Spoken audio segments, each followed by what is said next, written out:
What's up guys? Ako nga pala si Migo TV. Kung bago ka pa lang sa aking channel, please like, comments and share. Click mo na rin ang subscribe button, din click the notification bell para lagi kang updated sa mga video ko. Paano ba maglagay ng Facebook profile sa home? Stay ka lang dyan, ituturo ko sa'yo. Una, click mo ang Facebook.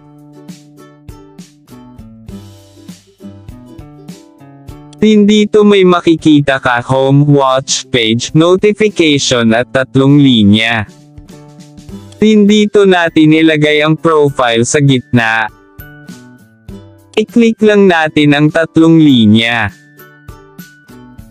Hanapin ang setting.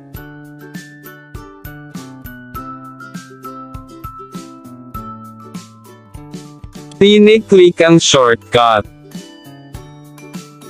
Click ang shortcut bar.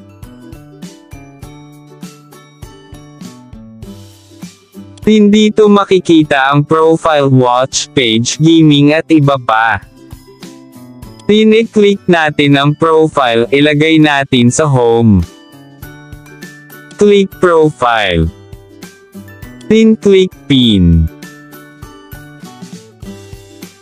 Ayun, nalagay na, punta ka ng home, tingnan natin kung nalagay ba.